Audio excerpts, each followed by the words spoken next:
guys! Welcome back to my YouTube channel. So for today's video, ito na yung ating pang-third sa ating basic series. So ang first natin is skin prep and yung sumunod is yung about sa base. So now, our video is all about highlighting, contouring, blush, and glow highlighting. So without further ado, let's get started. Let's get started. Okay guys, so in highlighting, this is what we do kung may gusto tayong i-emphasize na feature sa ating face or kung meron tayong feature sa ating face that we want to stand out more. And yung opposite niya is yung contouring, wherein we just define and sculpt the face and then medyo nileless natin yung mga areas wherein we want to lessen. Like for example, if we have square face, we need to lessen the jawline wherein ando dun yung corners, yung talim andi dito banda, ililess lang natin yun. Na-mention ko na rin yung square face. So before we put our products, we need to assess our face shape. So anong face shapes ba ang meron tayo? So ngayon ipapakita ko sa inyo ang ating iba't ibang face shape. But ideally, ang pinaka-ideal na face shape is oval. So yun yung parang imimimik natin pag i-contour natin yung face natin. So just draw an imaginary oval on your face. So kung ano yung mga nasa labas ng oval na yun, yun yung usually na i-contour natin. And dun sa mga areas na gusto nating i-highlight, these are mostly the center of the face. So for those who have square faces, so mostly as I have mentioned a while ago na ito yung ililesen natin na part. Ayan, yung mga corners dyan. And medyo lalagyan din natin ng contour yung temples natin so that it appear something like this, yung oval nga. And then next is yung round face. Plain lang yung face nila, super round. Actually, all shapes are beautiful, okay? Don't get me wrong. We just want to elongate the features of our faces pag nagma-makeup tayo. Sa round face, we just need to soften this area, yung jawline. Ayan, para mag-appear siya na mapahaba. And sa diamond face naman, since pag diamond is medyo matalim yung area na to, and then yung tip is matulis. So, ito naman yung area na babawasan natin. And then, let's put some contour here, just a little bit. And for the heart shape, since ang heart shape is medyo in-circle yun dito, and then pagdating dito sa tip ng face natin is pa tulis naman siya. So, kung ano yung ilalasan nyo is yung nasa upper area. Itong area. And you can put contour on your jawline as well, so that medyo malesen naman yung pagkamatulis ng ating face. So, for contouring, we just need something 2 shades darker than our base. So, what I have here for a cream contour or a liquid form contour is the Colourette Colortint in the shade Jordyn. So, pwede to. And for the highlighting, we just need a concealer that is at least 1 shade lighter than our base. So, ipakita ko na sa inyo yung mga concealers na meron ako before. So, ang meron ako dito is yung Pro Conceal ni LA Girl with the shade Natural. And next is yung Maybelline Fit Me. So, dalawa ang meron ako dito pero magkaiba ng shade to. Yung isa is 15 Fair, yung pinaka-light. And yung isa is Medium. So, ito, usually, pinagmimix ko lang yung dalawang to para ma-achieve ko yung gusto kong shade because this one is too much darker naman to me and this one is too light naman para sa akin. So, let's do our contouring and highlighting before proceeding to the next. Now, I'll just mix these two nga as I have mentioned. So, guys, yung gagawin natin ngayon is just mapping out the areas that we need to contour and highlight. But you don't need to do this. Ang pinapakita ko lang yung illustration kung paano nyo siya gagawin. I'm just mixing these two. So, medyo naipakita ko na rin sa inyo yung pag-highlight ng under eye. Last basic series video. So, what I'm gonna do here is just create a triangle or arrow na paturo sa ating inner corner. So, ayan. Or paanong manok. Now, dito naman tayo sa ating forehead, no? Gagawin natin is the same.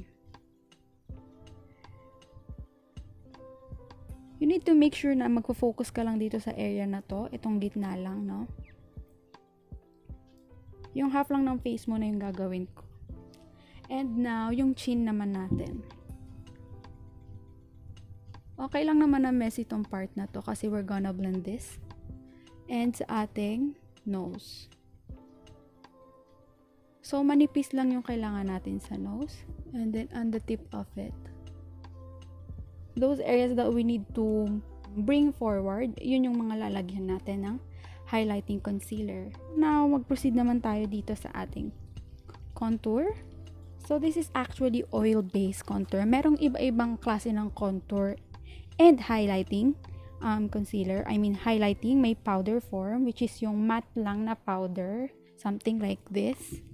And sa contour naman, we have powder contours and this one oil-based and meron din tayong cream contour. So this time, what I have here is oil-based contour. Actually, color tint to, but it is very multi-purpose. Ganun ka ganda yung mga color tints ng Colourette. Gagawa lang tayo ng imaginary line for our guide. So, mag-i-start tayo sa tip ng ating ears, which is this one. And then, yung magiging guide mo is from here up to this area, dun sa dulo ng bibig mo. And, you have to stop on the middle of your eyes or your pupils, yung black ng mata mo. Dun ka magi-stop. So, when you're doing a contour line, you need to taper it. From here sa ears, dapat makapal siya. And then, panipis siya going here. Ayan. Again, guys, this is just for illustration. Hindi nyo kailangan gawin tong ito. Kasi dapat i-blend nyo siya. May mga concealers and contour creams na mabilis matuyo. So, this is just for demonstration. Hindi nyo kailangan gawin to. So, now I'll be putting a little bit on my jawline then.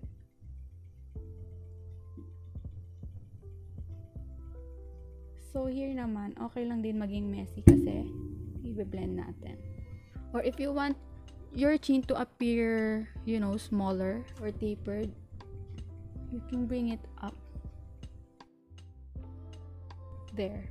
And sa ating forehead naman, ito din, okay lang din maging messy since i-blend naman natin sila. Ganyan yung magiging itsura ganito yung magiging guide ng contour and highlight ninyo. So, i-blend nyo lang to agad. So, if you have a sponge, much better pang blend. So, i-blend ko lang yung ating highlight with the tip of our foundation. What? Oh, our sponge. So, good thing about the concealer I've used, madali siyang i-blend. Si Maybelline Fit Me. Hindi siya drying. So, i-blend na rin natin to.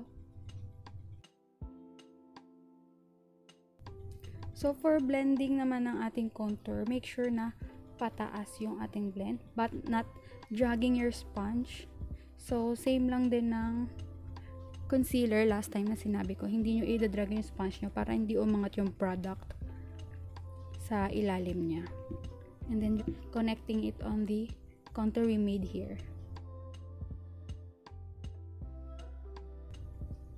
Okay, so now, i-contour ko lang yung nose ko din. So, we all have different face shapes and nose shapes then, but I love mine. I just want it to look slimmer.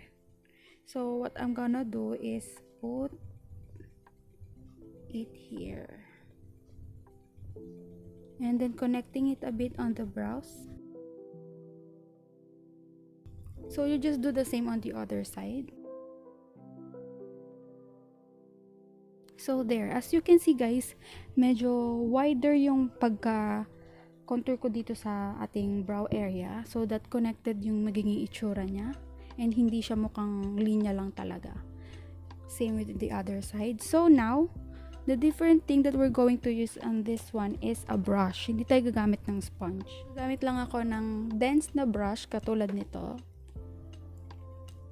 So that mas mabilis natin siyang ma-blend. So, i-blend na natin. Make sure na walang harsh lines kayong makikreate dito.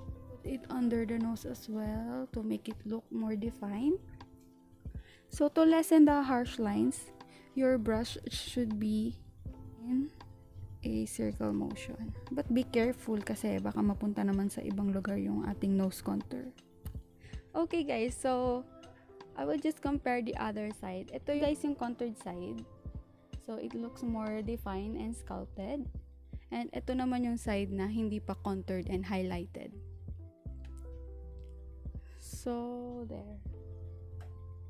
Malaki yung tulong ng contouring and highlighting to emphasizing yung mga features ng face natin. For me, actually, hindi ko ginagawa yung cream contouring because I don't find it necessary sa mga simple looks because meron naman tayong powder to, to use up. Gagawin ko lang yung other side and I'll be right back.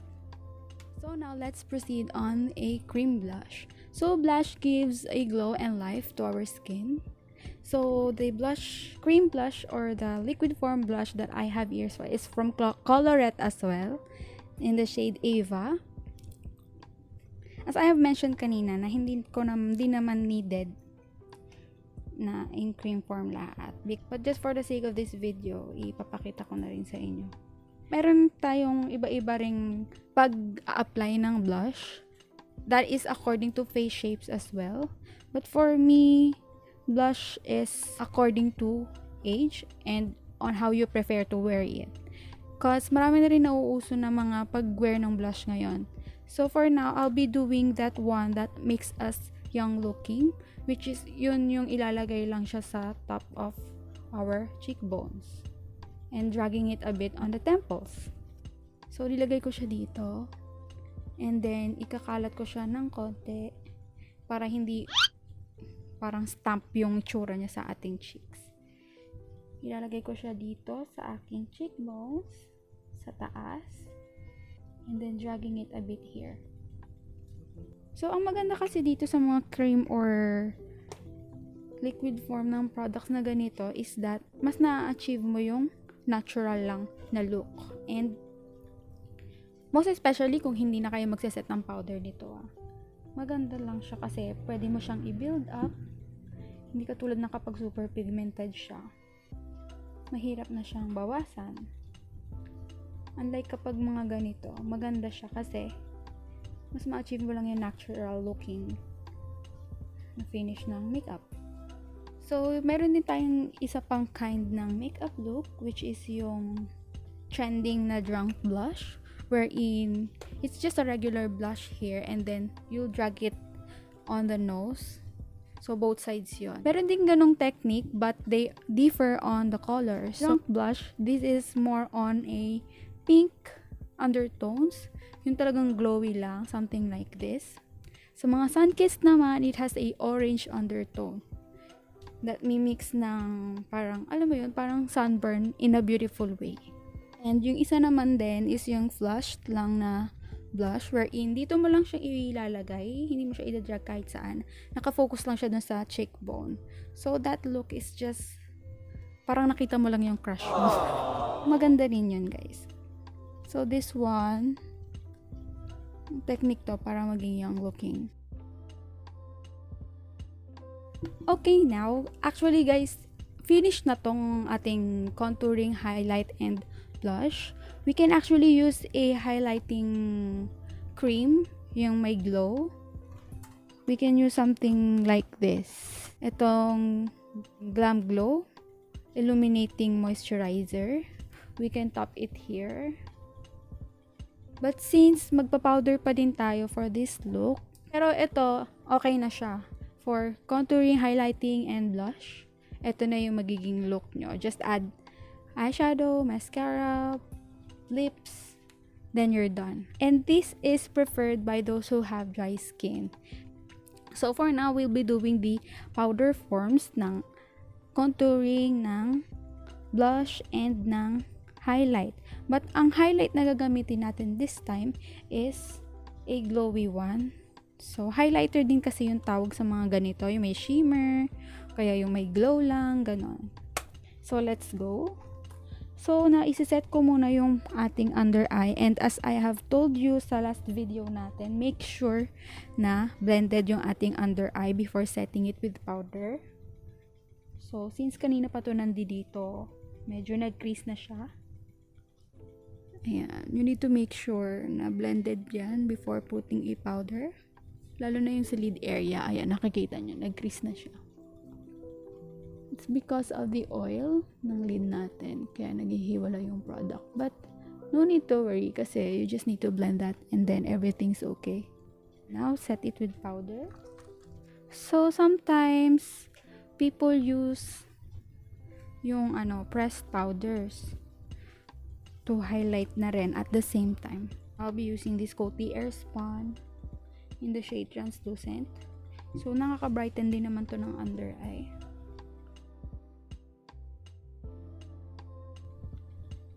So, since oily tayo, lalagyan natin tong areas na to.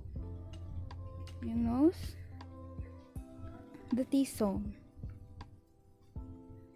Diyan tayo nag-oil up na madalas. I poke my eye. And then ating chin. You can set your whole face with this. Make sure na translucent yung powder na gagamitin nyo para hindi matakpan yung mga contour and yung blush cream. So guys, I don't usually contour on a powder form. I forgot to say. Usually just bronze my face because simple looks lang naman lagi yung ginagawa ko mostly sa mga clients and sa akin din. Kasi yun yung mga gusto kong look, yung mga simple look lang. It's my forte. And hindi ko masyadong forte yung mga super glam looks. But I love them. Hindi ko lang talaga siya forteng gawin. Now, I'll be using this one here from Makeup Revolution. Ultra Blush Palette, and itong nasa baba. But if you want to amp up the game or the look, you can use something like this or this or this. Yung mga darker to really sculpt the face. Okay? But now I just want to warm up my face here since meron na akong powder or cream contour underneath. I don't want it to look muddy or too much. Just to set that cream underneath.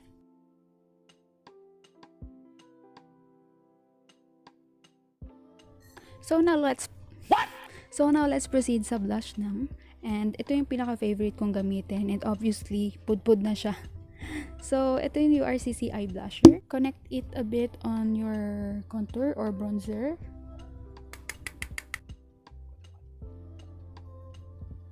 So, I'll be just sculpting my nose using this It Cosmetics You Sculpted and this shade. So, after this, if you look powdery or cakey, you can set this with powder. And I'm actually usually doing this before I put my highlight. Para mas nagpo-pop yung highlight natin. So, as you can see, in-spray ko yung ating setting spray in this motion. So that hindi nakakonsentrate sa isang lugar lang yung ating setting spray. So, before pa matuyo yung ating setting spray, ilalagay na natin yung highlight. Ito naman ang highlighter just to add glow on the overall look.